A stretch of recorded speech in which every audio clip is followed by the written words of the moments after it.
La Russie est sur le point d'opérer une véritable révolution dans le domaine de l'aviation militaire, avec le lancement du MiG-41, un chasseur intercepteur de 6e génération, promettant des vitesses hallucinantes, dépassant Mach 4. Ce bijou technologique se distingue par ses armes laser et son système d'attaque électromagnétique, visant à redéfinir les frontières de l'aviation moderne.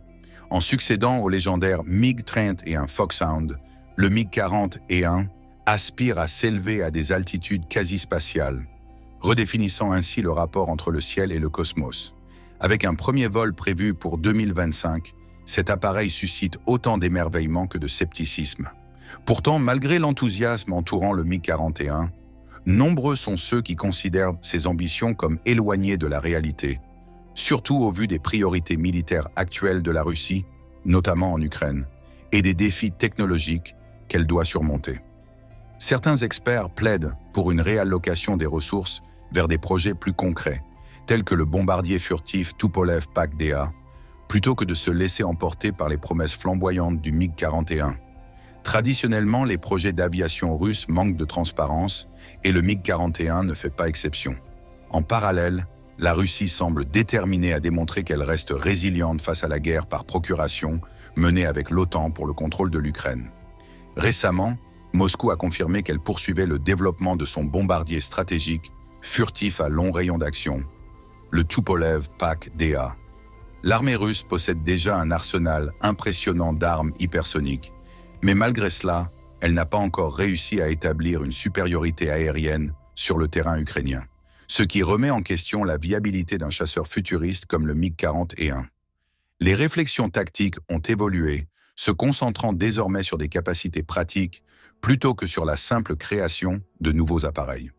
Le MiG-41 est présenté comme le fleuron de l'aviation russe, avec des caractéristiques qui dépassent tout ce que l'on connaît aujourd'hui. Les ambitions concernant ce chasseur incluent un moteur à statoréacteur capable de frôler Mach 5, mais ces chiffres restent à prouver. L'appareil serait également armé de missiles anti-satellites, lui permettant d'opérer dans des environnements presque spatiaux. Cependant, au vu des ressources et des priorités actuelles, il est plausible que la Russie privilégie le développement de systèmes d'armement directement pertinents pour son conflit actuel. La guerre en Ukraine a contraint l'armée de l'air russe à mobiliser son économie, ce qui soulève des questions sur la faisabilité d'un projet aussi ambitieux que le MiG-41. Les attentes pourraient être plus le reflet d'une stratégie de communication que d'une avancée technologique réelle.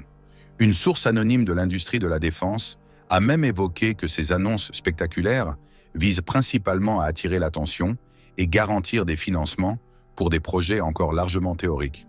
En comparaison, le programme Next Generation Air Dominance, NGAD, de l'US Air Force se positionne comme le candidat le plus avancé dans la course aux chasseurs de 6e génération. Avec un développement intégré de technologies de pointe telles que l'intelligence artificielle et la furtivité améliorée, le NGAD vise à non seulement remplacer les chasseurs actuels, mais aussi à redéfinir les règles du combat aérien. Prévu pour entrer en service d'ici 2030, il bénéficie d'un soutien financier solide, reflet de l'engagement des États-Unis à maintenir leur avance technologique. Parallèlement, d'autres pays tels que le Royaume-Uni, l'Italie et le Japon collaborent sur le programme Tempest, un chasseur de nouvelle génération qui intègre des technologies de pointe et démontre leur volonté de conserver une indépendance technologique face à la montée des puissances émergentes. Du côté de la Chine, l'Empereur blanc, un chasseur de 6e génération, a été dévoilé, illustrant les ambitions de Pékin pour la supériorité technologique. Cet appareil futuriste promet des missions à la frontière de l'espace, intégrant des caractéristiques avancées comme une furtivité améliorée et une intelligence artificielle pour une prise de décision instantanée. Dans le cadre de l'Europe, la France et l'Allemagne travaillent ensemble sur le système de combat aérien du futur, SCAF, bien que des tensions persistent, freinant son avancement. Les désaccords sur la répartition des tâches et les coûts peuvent retarder significativement ce projet. Au milieu de toutes ces avancées, le MiG-41 continue de susciter curiosité et scepticisme. Présenté comme un appareil aux capacités futuristes, il semble parfois plus digne d'un film de science-fiction que d'un projet militaire réaliste. Bien que ces concepts soient impressionnants sur le papier, Leur faisabilité technique et leur pertinence stratégique dans un contexte économique tendu soulèvent de nombreuses questions. Il serait peut-être plus judicieux pour la Russie de se concentrer sur des projets plus concrets comme le Tupolev PAK-DA, qui est essentiel pour maintenir sa capacité de dissuasion.